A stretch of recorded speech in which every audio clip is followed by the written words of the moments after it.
Hello and welcome to Hacking HR June series. And this is the panel for finding a job at your job. So, how to build strong relationships at work for career mobility. For those of you who have not been to any of my panels, I'm Mine. I'm based in Istanbul, Turkey. So, let's see who is here. Let's see some comments from our audience. Where are you joining from? Let's see some comments. How is the weather? Are you from the northern hemisphere or the southern? Let's see. Yes, Trent, one of our panelists are waiting to join, but let's see some comments from the audience. Let's see some energy. Okay. Yes, Jay from Texas. Who else do we have? Okay, from Riga, Latvia, Canada, Argentina. We again have a great diversity. Iraq, New York, New Jersey, Florida, Dubai, Turkey. Thank you for your prayers for the recent earthquake. Yeah, it was a massive one. California, Nigeria, South Africa, Sri Lanka, Serbia, Pakistan, Rwanda, Lesotho, India, Germany. We have people all around the world. This is amazing. Pakistan, Miami, India, Egypt, South Africa, Nigeria. This is, I think, the beauty of these Hacking HR series because we have an immense audience joining us from all around the world. And today we have our experts with us, and they are going to be sharing their best experiences, their learnings from experience, how you can actually find a job when you are at your own job. So, because we usually are always looking for something outside, but today is going to be the day where they are going to be sharing their expertise about teaching you and just showing a way of how to land a job. And we have Saudi Arabia, United Arab Emirates, Albania, Nigeria. This is awesome. We are just seeing so much variety. This is really amazing. Okay, shall we have our panelists on stage? Hi, Tracy. Hi, Olga. Hi, Trent. Hi, Augustina. How are you, everyone? Doing well, thank you.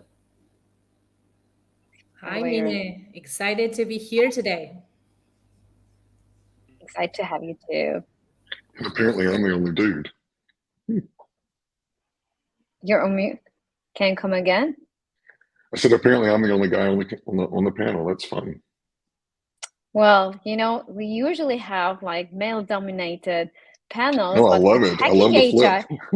Yeah, with Hacking HR, we're just changing the rules of the game. Hi, Tracy. Nice to see you again. Nice to see you again. Glad to be here with you all. Thank you.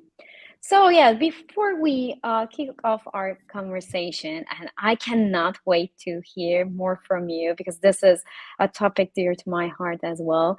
Can you just do a quick introduction and tell about what you are doing at the moment for your life, and also a passion project that you are all either a part of or you would aspire to be part of. So I'm going to call out in the order that I see on my screen. So Tracy, you're the first one. All right, sounds great. Well, thanks you all for being here together. Looking forward to it.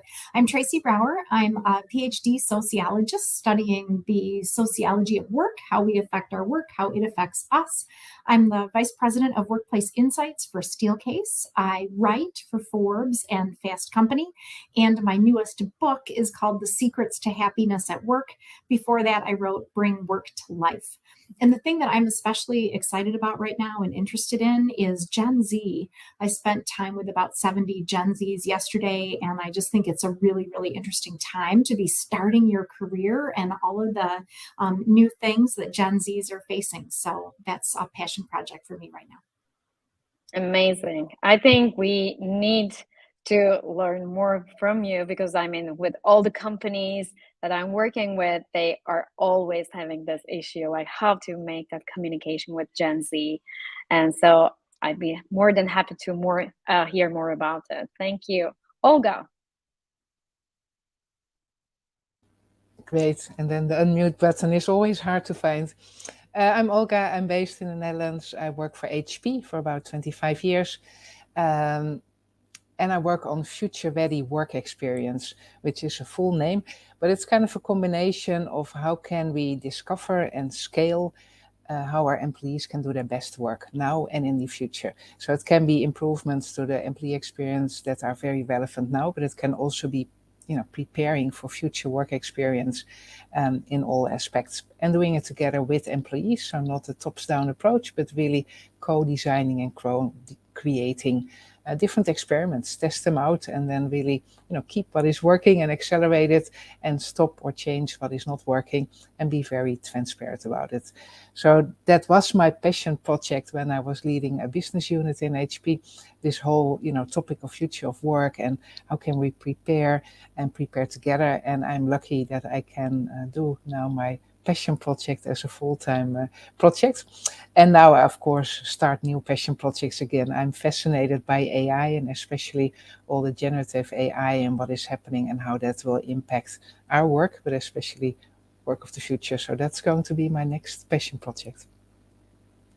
Amazing. And I think we will hear more about how you can just stay within the same company as you stayed in HP for the last 25 years. I think that's amazing. So we hear more about how you could just change your career, just keep it vibrant as you were staying in the same company. By the way, Tracy, just mentioned, she's also in Holland. So you have Nice. something in common. Very good. Okay, so we have Trent next.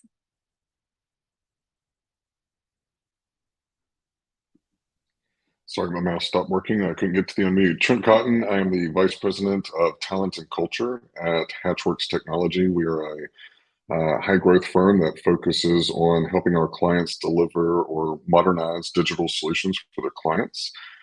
We have got employees through, I think, 11 countries in Latam, and of course here in the United States. My role is all the fun stuff of HR, so I don't have to deal with payroll or total benefits. Not saying that it's not fun for some, it's just not fun for me. I focus on the people development side. Recently, I think, Olga, you mentioned that the generative AI, I have been very passionate about that. I'm a nerd, so I love anything that's new, and kind of went headlong into generative AI and released an ebook helping recruiters leverage it into kind of their daily practices, and currently finalizing my third book called The Futurist, with a play on words, Futurist, and it's focused on what is needed in tomorrow's HR leader. Passion project, I am very lucky because it coincides with my job. We have a philanthropic arm called Hatch Futures, and it is very focused on bringing STEM education into low to moderate income schools in all of our countries. So it is something that is just, I probably work just as hard in that endeavor as I do in my real job. So that's kind of what I'm working on now.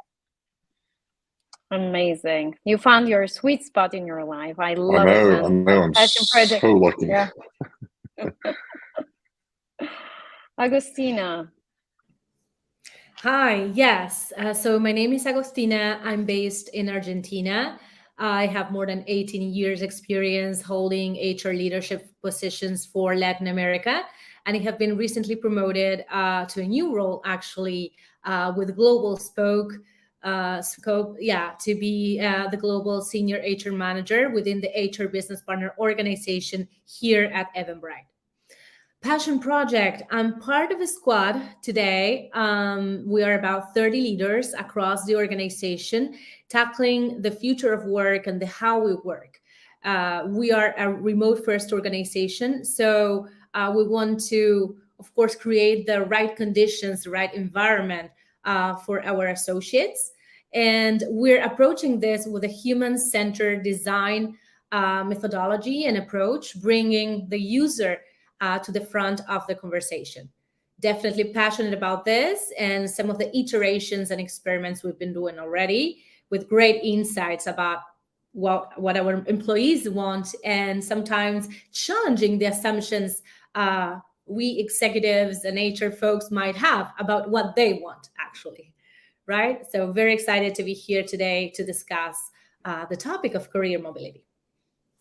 I love it. When you say human-centered, it's just like, I think where it should all go, because what usually companies design something without thinking about their end customer, which is our employees. So I love it and would love to hear more about it. And Lotus, hi.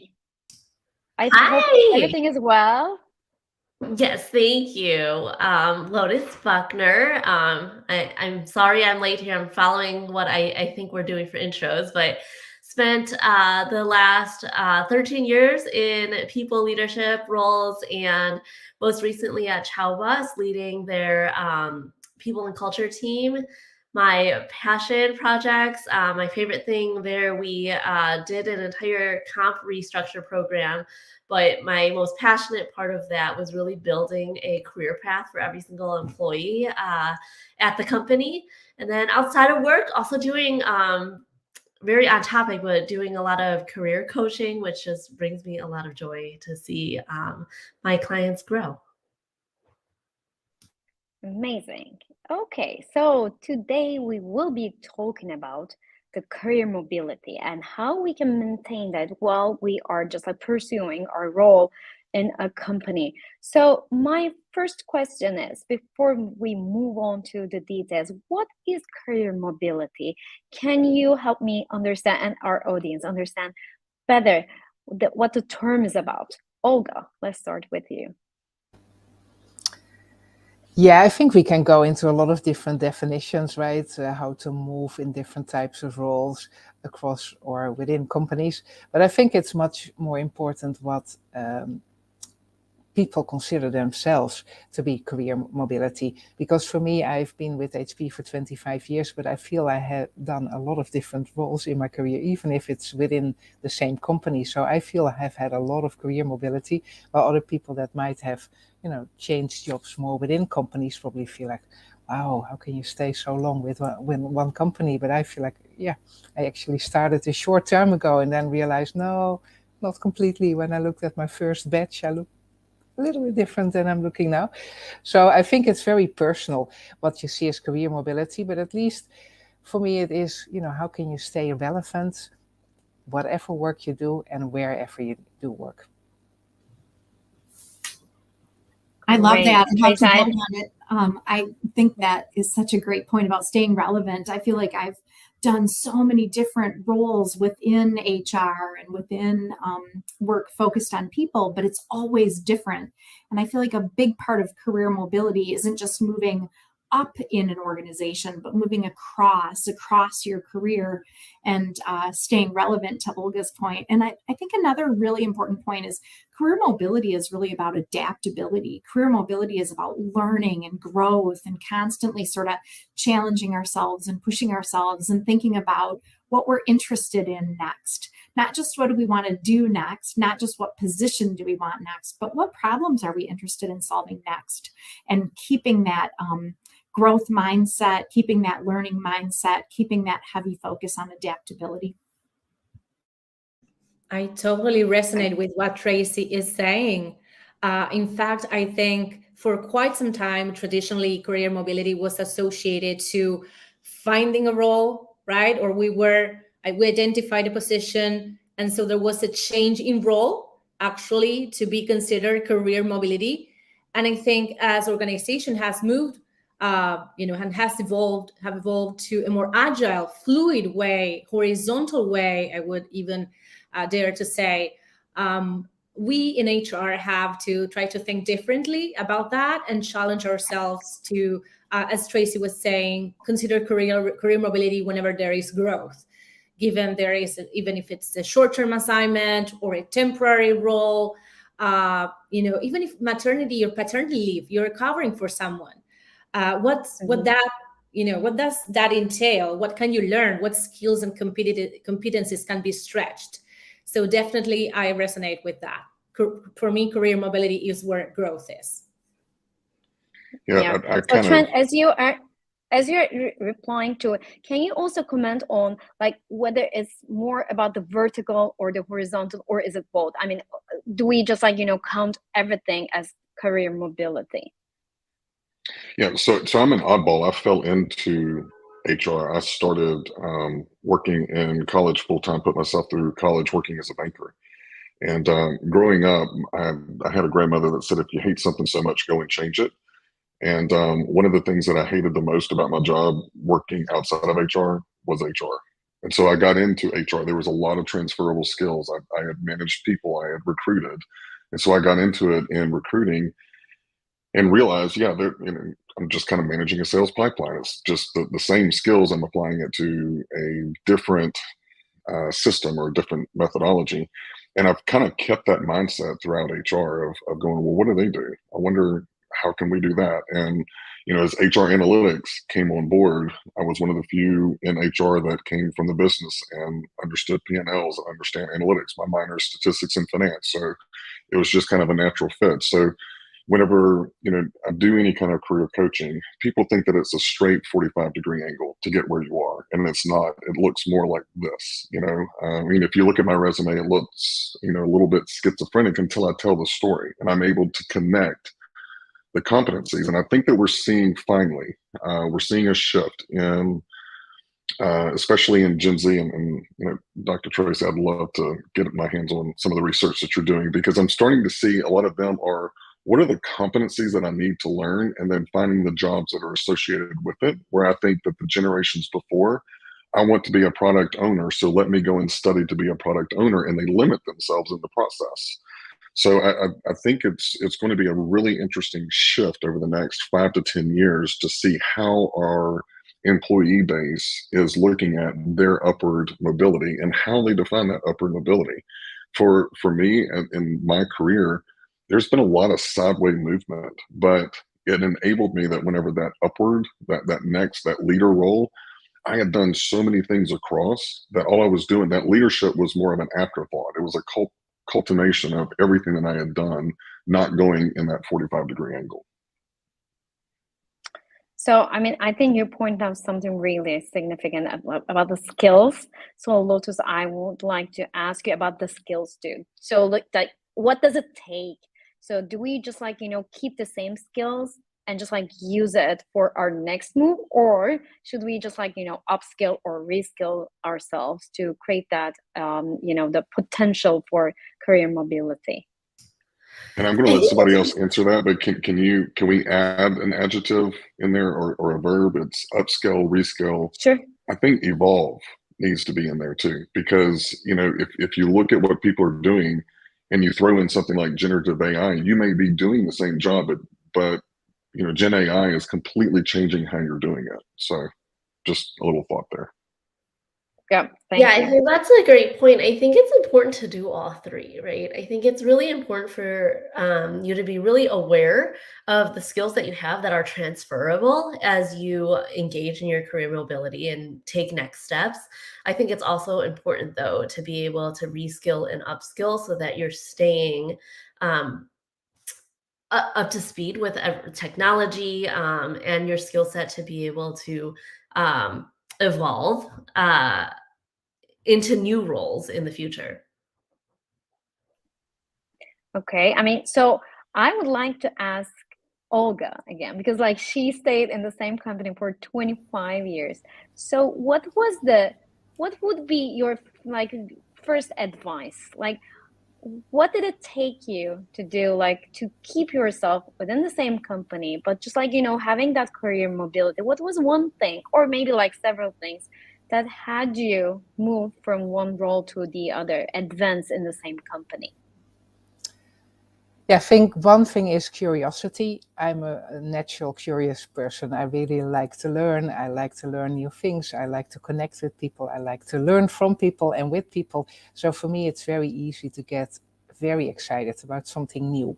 And not because it's a shiny object, but I see the value it can bring to customers. I can see the value it can bring to other employees. I can see the value it can bring to the planet, etc. So I always see a cause that is bigger than me, where I feel this can contribute and I can connect the dots. So I get easily excited. So then it's easy in a company like HP to kind of create your own jobs, because it's not so much about the role, the content of the role can change, but also if you have a good idea, you can come up with a proposal and create something new. So I have done a lot of new things that were not there. So I started as a call center agent, and then I thought, hey, this internet is kind of interesting. Should we not do something? And was able to get more into a digital role early. The same for video, YouTube. Those kind of things were not really used for companies. It was more, for artists. And I said, well, maybe companies should be on YouTube as well. And then, we did something on YouTube. So often I had a curiosity. I saw a use case for customers, for employees, for other causes, and then was able to start it up, to bring it up. So that kind of, you have to have that curiosity, but you also need to be able to take risks, because, it can maybe not end up that well. And you need to have that growth mindset that was referenced before, like you need to be able to get feedback and really see it as a gift. And, you might not like all the gifts you get on your birthdays, or you might also not like all the feedback that you get. But it's the only way to grow and to get better. And especially in a company like HP, which is worldwide, we work in 170 different countries, a lot of different cultures, and then the different generations. So there's always a chance you make a mistake or something doesn't come across really right. So you need to be so open to say, okay, how can I adapt multiple times in order to, work best for, different people across the company. And I think those are some of the elements that are important: that curiosity, that growth mindset, ability to take risk, and to work on something that is more meaningful than you or your team, but something that is bigger. That really motivated me. Yeah, this is amazing. So much tips about what you can do in your own company. I love how you are explaining it with, actually it's like an entrepreneurship as well, like, taking an action even when you are not an entrepreneur yourself, but you acting like an entrepreneur, and just like having that growth mindset, having that ability to experience things. And I think, Lotus, you want to add something? Yeah, that's right. And I think that's always what I say to people: dream big for yourself. It doesn't have to be about a big name or a big title or a big salary, but have something that is really inspiring for you, and then take action, because you can dream all day long, but if you don't take that first step to do something, nothing will happen. So those are the two tips that I would give. I love the curiosity, Olga. I love that you brought that up, because it also reminds me of Trent's story earlier about how he got into HR. And my story is a little bit different. I actually started in HR, and then I left and went to IT, because I had the curiosity of like, wow, how does the business actually operate? I felt like early in my career in HR, we were in this silo, and every time I asked questions about the business, the response I got was, that really doesn't relate to you. It's on the business side, like has nothing to do with your job. And it just felt like there wasn't a lot of alignment with the business and what we did. And so I had this curiosity. So I actually left HR and went to IT before I came back into an HR role. And I think that curiosity is so important. So that definitely resonates with me. I think the other thing I would add is I like to think about the concept of professional courage. And, a lot of times we might get a message that we shouldn't go for the next job until we're ready for it, right? And I think ready is a relative term, and it works really well to think about like a 70% rule. If you're 70% of the way ready, raise your hand, go for that next role, because you want to be challenged and you want to be learning while you're in the role. And so don't wait until you're 100% ready for it. Take that risk, take that leap. That's one. I think the other thing is, I always like the idea of professional humility as well. Like sometimes it's less about the title and it's less about the hierarchy, and it's more about the curiosity. It's more about what you're interested in. It's more about passion. And when you are interested and passionate and curious in an area, you'll excel in the area. So I really like the idea too of taking that role that's really interesting and inspiring, and then you'll perform so well that you'll have lots of mobility because people will notice that. My very first job out of college, I had this kind of not very exciting title, and but I worked with this amazing leader. We were doing organization development and HR, and then I moved into a training and development role. But the thing that was exciting about it was the content of the work and the opportunity for learning that it represented, even though it wasn't all that in terms of the title. So I think we want to think really holistically about what we're getting in a role as well, and what we can give in a role and contribute. So just a couple of ideas there about professional courage and professional humility. Yeah, amazing. And Agustina, since you recently got promoted, what was that? Yeah, and you have been with Eventbrite for some time. What did it take you to come to this point? Yes. So I definitely resonate with what Tracy was saying here about the professional courage. I think it's important that you test yourself because, of course, you're risking your reputation, what you know, your positioning. It's good that you take the risk in a kind of a safe environment. So if there is opportunity for a temp assignment or some coverage of some sort, or a volunteer space, actually, any of those, test yourself in those safe waters and gather feedback, self-assess. What are the skills that you're really good at? Those are your strengths.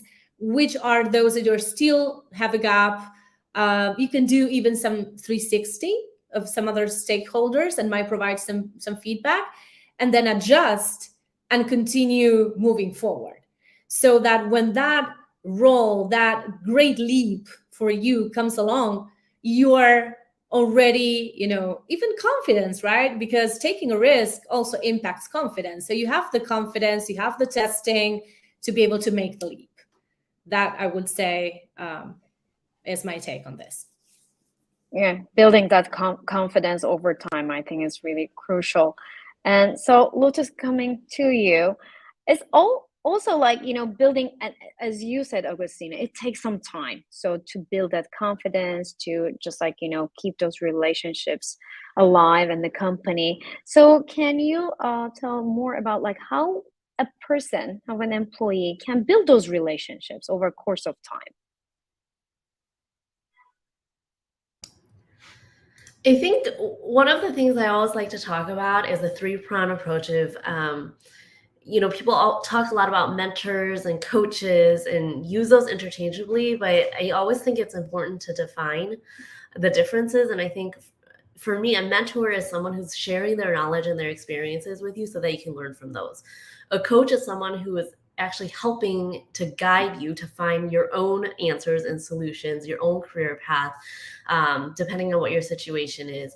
And then I also like to throw in there a sponsor. So finding a sponsor is really important too, because those are people who have power and privilege within an organization, and they can use that power and privilege to actually get you opportunities. So they're saying your name in rooms that you're not in. They're the ones promoting you into higher level roles or into new career paths that you're looking for. They're actively helping you to get roles or get onto projects or different departments that you want to be a part of. And they're actually putting you on projects that they're leading. So I think a sponsor is one that doesn't get mentioned enough. And I think that's another really important person to look for within an organization. So I always like to mention those three. I want to add to what Lotus is saying, actually, Mina, if I can, because Erminia Barra, INSEAD professor, author on leadership, she actually says that women specifically are over-mentored and sub-sponsored. So I definitely resonate with what Lotus is saying. It's very important specifically for underrepresented communities, in this case, women, to be actively seeking for these sponsors in their networks for career success. So I wanted to add that. I definitely resonate with that. And also too, there's a lot of statistical evidence that show that men versus women, if they don't meet like 85, 90% of the requirements that are out there, they won't apply or they won't express an interest. Where, a lot of males, if they meet, I think some of the applications I see, I think they go, oh, I can spell HR, let me apply. But they, if they feel like it's 60% they meet, then they'll throw themselves into the role. So I do think that, this is an area that we need to really kind of hone in on. And I wanted to go back to, and this is kind of in the subject of what Tracy said earlier about, if you're 70, 80% of the way there, go for it. And I am all about that, because at 20%, you want to be able to have room to grow. But I also want to challenge leaders, hiring managers, HR people. We need to take ownership in our organization and retrain our hiring managers that it cannot be, you can't look for 100%. Everything has to check the box. No, you want some wiggle room there. So that way the person's interested in coming to work and they're interested in learning, and they can be an all gun go. Hey, I've been with the company 25 years and I'm still not done learning. That's the environment that you want to be able to create. But it starts with, all of, everyone that is interested in kind of getting into that next move, changing your mindset. But then it's also trying to find the right organization that has that same mindset as you and is willing to invest in. Yeah, going back to your question about how to build relationships and do that networking across the organization, I think it's so true, right? We're looking for coaches and mentors and stakeholders, especially given gender or other diversity characteristics.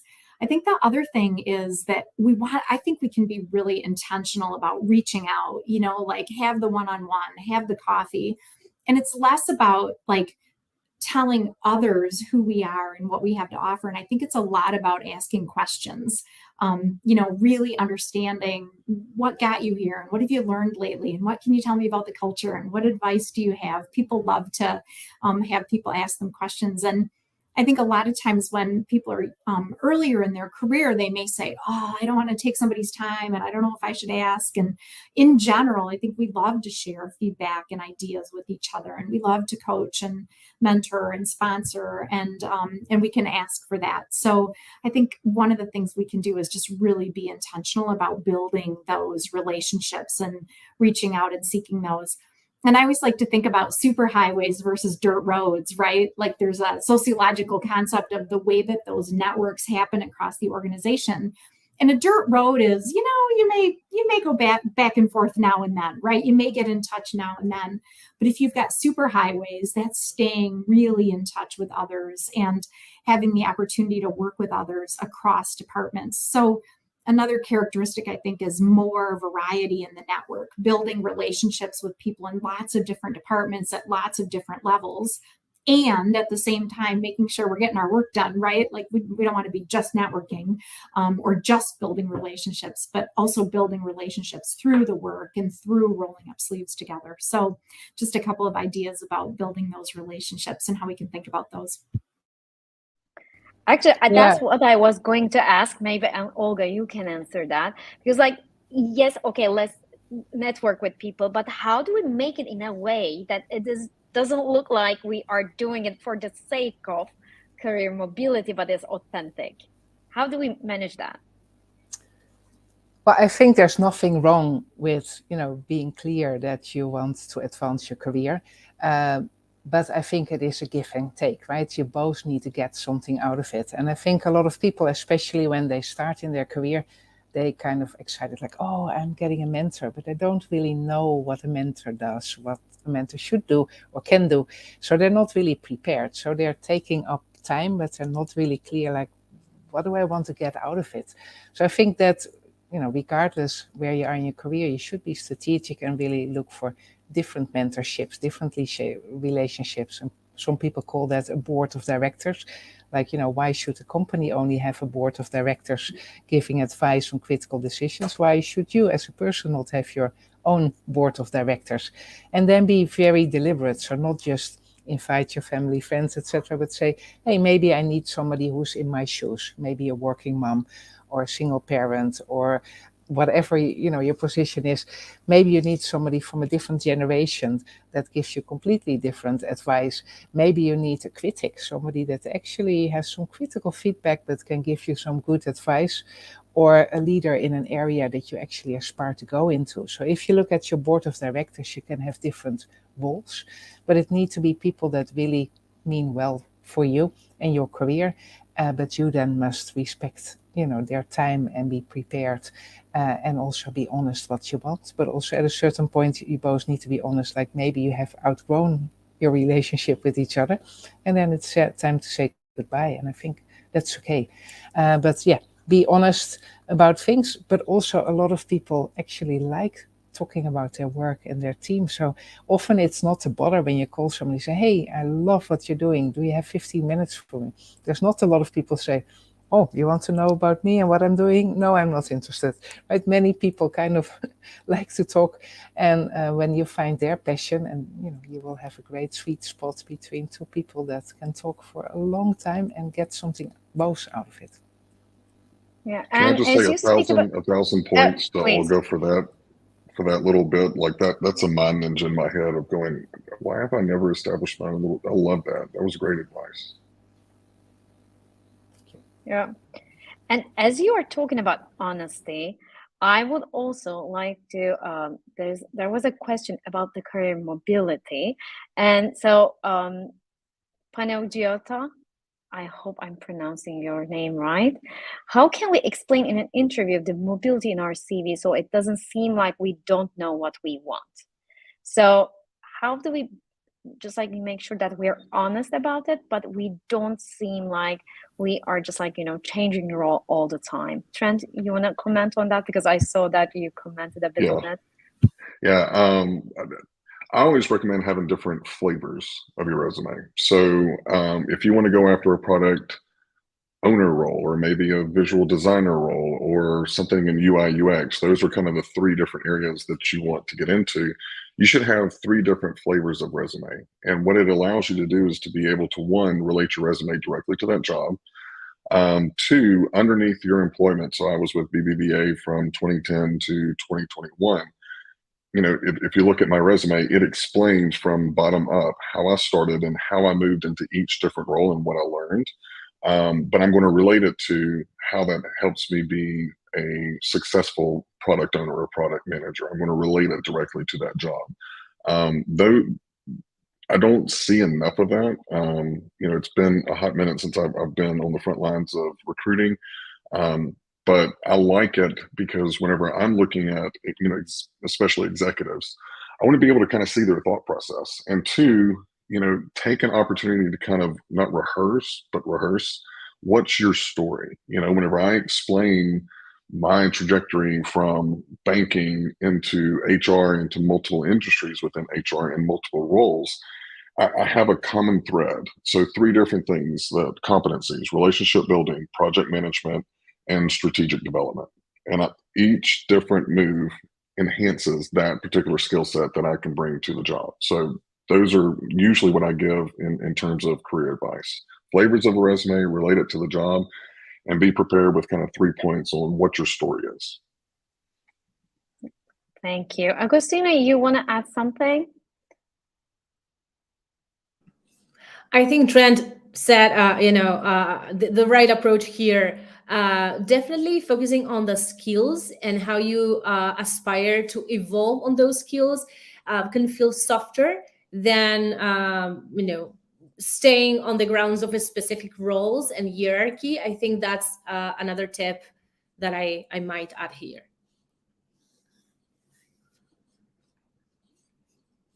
Oh, sorry, I was on mute.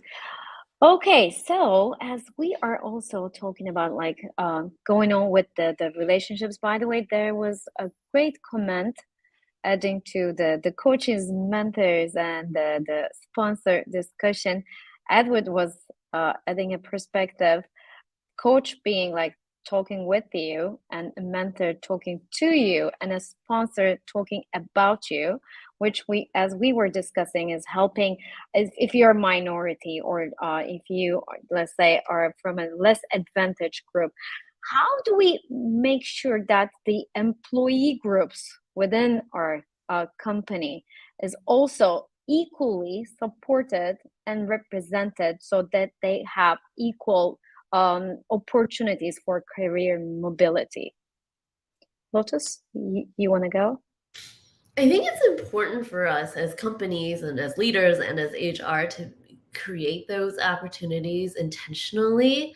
And I say intentionally, very intentionally, because I think that that's something that's really easy to just let happen and say, oh, that's on the employees to figure out their career paths. But building in programs on the organizational development side, I think is one way to do that, to really actually have career programs within your organization, to have reskilling opportunities, to have upskilling opportunities, to have career paths. So building very thorough career paths where employees understand what the different paths in the organization are and what skills they need in order to get to certain roles that they would be interested in, and then having an easy way for them to get the development to get those skills and acquire those skills, not just through training, because I think training is an easy solution people throw at everything, but I actually think a more intentional way is actually having them get real life experiences, right? Shadow programs, being able to spend X percent of your time in a different department or in a different role so that can really get actual hands-on experience. Tracy, you want to add something, or Trent? Yeah, absolutely. I think absolutely agree. Those are such great points, Lotus. And I really like the idea of making sure that it's not just training and development programs, but opportunities where we're inviting people onto projects, where we're expanding the group on a project so that people are able to talk about the experiences they've had, not just the classroom, quote unquote, learning that they've had. I think another thing we need to do is make sure that programmatically we give people ownership for their career and empower them and give them agency in managing their career. And we give them guidance and support in doing that. Sometimes I think organizations go too far on your career is your own to manage, right? That's really empowering, but it can also feel like I'm a bit of an island in the sea. So I think that's absolutely what we want, is to empower people to choose their own career path and DIY, design it yourself, but also really make sure that we have people who are looking out for their career and making suggestions, and really making sure that people are getting enough opportunity no matter what group that they're part of. So we need to balance that. And I also really, really am a fan of more formal mentorship programs. And I think it's a really great point that mentorship doesn't always need to go on and on and on forever, ad infinitum. But if we can have some formal programs where we invite people to be mentored and we invite people to mentor, and we make that a more intentional and a more systematic and structured program that maybe lasts 6 months, or maybe lasts a year, or maybe lasts 9 months, so that people really can look for those opportunities without having to totally go out on the limb on their own. I think those formal and systematic approaches are really good in conjunction with an organization that's more organic and systemic as well, in terms of having people take ownership for their career. It's a both and. Yeah, I really like it, because then if you make a strategy, then it's less person dependent. So even if the management changes, even if the people change, the managers change, it's still the strategy. So it's sustainable. Trent, you want to add something? Yeah, it wasn't too long ago. I was coaching a company, and I'm a member of the LGBTQI plus community, and I was just asking them about their diversity initiatives, and they go, well, "We don't really have a lot of those in the company." I said, "Oh, okay." Well, I spoke at something for them. 4 people reached out to me. Not to one of the leaders. And so, I think that diversity recruits diversity, and it starts in leadership. Whenever we are looking at different initiatives, I am looking at it from being a part of a minority or underrepresented group. I can't speak to what it's like to be a female in tech. I can't speak to what it is to be, other minority subsets within the tech industry, but I can talk about from my own experience, and that is transcendental. So I do think that, we as organizations owe it to all of our underrepresented groups to make sure that we have got equal representation in our leadership and making sure that their voice is heard. So that's point number one. Point number two, it's hard sometimes in tech, in banking, trying to find females in tech or female commercial lenders, because the market's just now changing in the last 10 years. So especially the more senior in the organization you go, the less female talent there is. So you can go, oh, well, that's just kind of the way that things are. Let me just hire another white male. Or you can take that energy and invest it. And it's one of the things that we do with Hatchworks through Hatch Futures is we are very intent on making sure that those that we reach out to are in underrepresented group areas, schools, communities. We're working with different community groups. We want to be able to take that and be able to start changing that narrative and changing that population now. We may not reap the benefits for another 10 years, but we're going to start it now. And I think, we're a decent sized company, 15 million in revenue, but there are companies that are huge that are not taking that initiative and taking that opportunity and using those resources to start making a change today. Sorry, I'm a little passionate whenever we talk about DI. I mean, it frustrates me to see what some companies have the ability to do and don't do. It is absolutely appalling to me. Or they're just like doing it for the sake of just like, putting a check on their list. Yeah, let's change our logo and, for a month, and that's something that's okay. No, let's put some boots on the ground and start changing our communities. Yeah.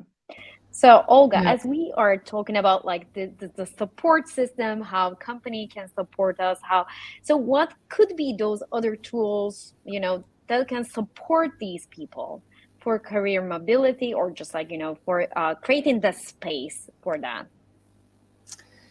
Yeah, I think foremost, it starts with culture, right? If you have a culture where growth is really encouraged, where growth is really valued, then you already get kind of this contagious atmosphere where people want to learn, but where there's also room for a personal approach, because not everybody likes to learn in the same way. Not everybody likes to be academic or listen. Some, want to see videos.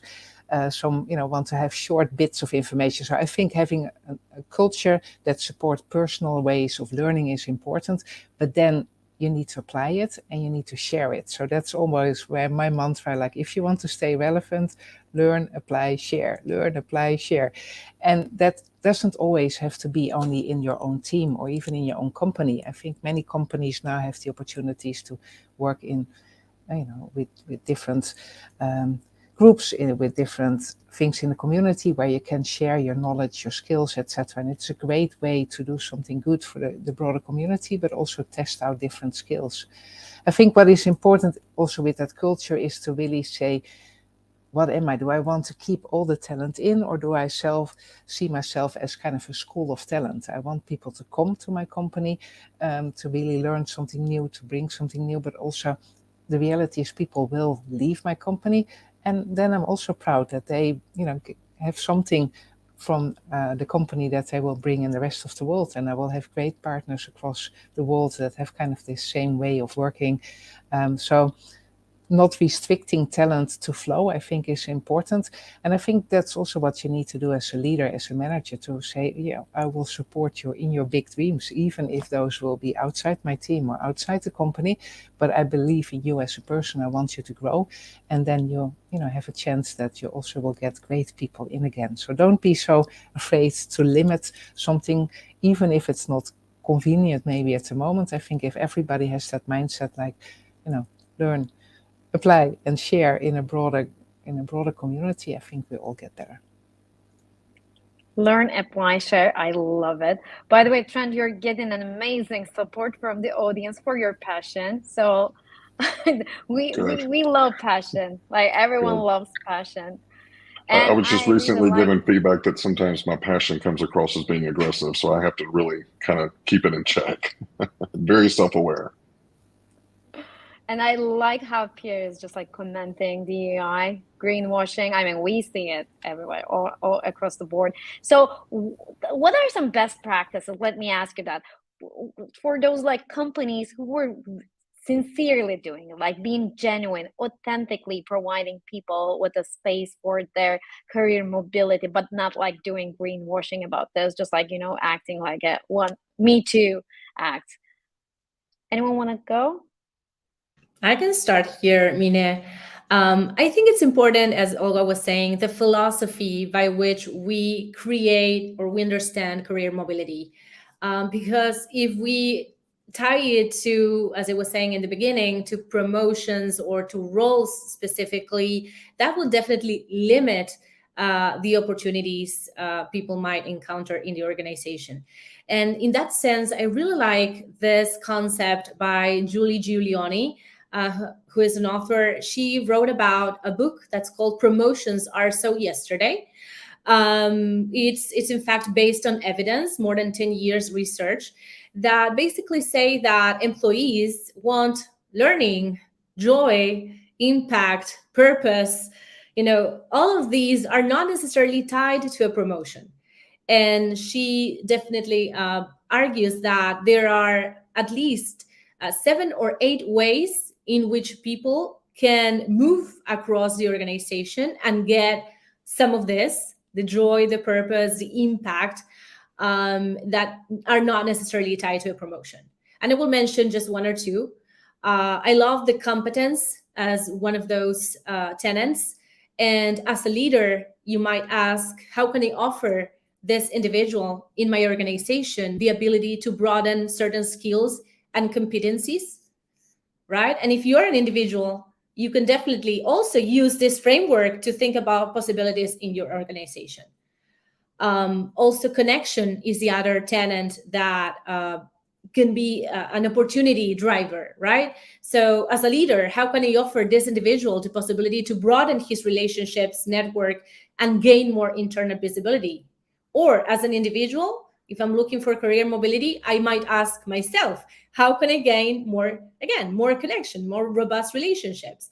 So some of these are examples of this framework that I really like. And again, it promotes the idea that we have to be thinking broadly about how we grow and move within an organization. John, do you want to add something? Yeah, I definitely do. So if we were in an auditorium, the question I would ask is, how many people are now interested in working at HP versus before the call? There is not a sum that could be placed on what Olga has told on this call that has people going, well, HP may not be a bad place after all. So I am a huge proponent on give your employees the mic. Let them tell the story. No one will tell it better. No one will tell it more authentically. If you're sitting at a table, if the 7 of us were sitting at the table and Olga starts talking about, her career trajectory within the same firm, and, most of us have kind of moved around a little bit, she would have our attention and going, well, how the hell did you do that? Why did you stay? How did you make those connections? I think that employers that are doing it right can benefit, and it is so cheap, it is so economic, and it is the best way to get your story out and let potential candidates know, look, we're putting our money where our mouth is. Listen to Olga's story, listen to this person's story over here. That tells about diversity, it tells about internal mobility. There's so much that it can be done just by giving your employees the mic. Amazing. Tracy, you want to add? Yeah, the only other thing I would say, so many great best practices already, but another thing I think we want to do is just really think about what is success for each individual person and think about a unit of one, and not make assumptions, like depending on where we are in our lives, depending on where we are in our career trajectories, depending on where we are with our passions and our purpose, we may or may not want to define success in a certain way. So for one person, it might be moving up the hierarchy. For another, it might be moving across the organization. For another, it might be holding back a little bit at this moment in their career. For somebody else, it might be learning that next new thing, regardless of a new position. And so I think that's another best practice, is really asking questions and understanding what is the win for each individual, which may be different than others. Amazing. And so, Lotus, I want to ask you about the best practices and how that differs from, like, or whether it differentiates from one company, from industry to industry, or is it like sector agnostic? So I actually just spoke about this at another engagement, but best practices are great, but not alone. Like, I think we often, our default as humans is to think like, what has everyone else done? And that's a great question to ask, and it's great to learn from other people. But I also think as leaders in the industry, another question we should ask is what has not been thought about yet and what has not been done yet, right? Because this is not a space that is stable, quite frankly, right? We don't have all of the answers. And so to really start asking, what can we do as an organization or as a company to differentiate in this space? What has not been done yet? You know, what can we do to take some risks here? I think Dr. Tracy mentioned taking some risks earlier. I think that's really important for us to do as companies, to think about how do we put ourselves out there? How do we take a little bit of risk to make sure that our employees feel supported in their career mobility, and particularly, as we mentioned, members of underrepresented groups. How do we really make them feel included here and that they're part of the career mobility opportunities within our company? So I think asking what has not been done yet is a good addition to best practices. Thank you. So as we are coming towards the end of our panel, I would like to get final remarks from everyone. Let's start with Olga.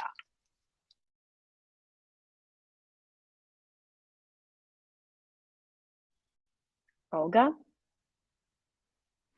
Did I break up? Or I think she's frozen. Let's go with Agustina. Okay, so I loved what we discussed today. Great ideas. I think definitely networking is one that I really strongly suggest, and start now. Don't wait till you have a leadership position. Just start where you are, and find someone that inspires you, and get out there and ask great questions. Find common ground. Give it time to that relationship to build, to have the trust. So definitely internal networking is for me a must for career mobility. Amazing. Olga, we have you back. Yes, luckily, yes. Fine. I think what is important is self-reflection. I think that should be the starting point for every individual, really, because it's not so much about the title. It's sometimes even not about the content of the job, which can be very interesting as well, but it's often really about your values, your anchors. What are the things in life that you're not willing to give up, regardless of the nice promotion, title, salary, whatever the benefits are?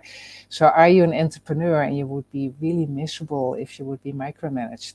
Or are you somebody that really, really has a certain lifestyle, or certain work-life balance is really important to you? So think about all the things that are really important to you, and then combine that with the big dream you have, and then see what are the different paths to get there, because there's not one way to Rome, there's multiple ways to Rome. So you need to see, how is the time of your life, right? Do you have small kids? Do you maybe not have a healthy relationship? Do you need to take care of your parents? There's so many phases in life where you might not be able and willing to take some risk. So think about your values, think about your big dreams, and then think also about the reality of your personal life, your professional life, and then try to find different paths and ask for help, because nobody ever made a career alone. We all need our little helpers, our big helpers. So don't be afraid, just ask. And what is the worst thing somebody can say? No? Well, you get over that. So just go for it, and you will see that many, many people will help you. Yeah, that's perfect advice. Ask for help. Don't be shy to get for help. And just like, be okay with that. Lotus. I would say step out of your comfort zone and advocate for yourself. So, as an introvert, I can totally understand that getting advice about networking and building relationships can be really scary. So, there's ways to be creative, though. You don't have to do networking and relationship building the same way as everyone else, right? It doesn't always have to involve going to giant conferences and stuff like that. Reaching out and having more one-on-ones or coffee chats is a way that I've been able to overcome that fear and that discomfort. And so step out of your comfort zone and really advocate for yourself. And that doesn't have to be the same way that everyone else does it. Perfect. Trent? So everyone wants to be a superhero. That's why Marvel and all these other movies do so fantastic, is because on a human level, we all relate to that somehow, but we forget the hero's journey.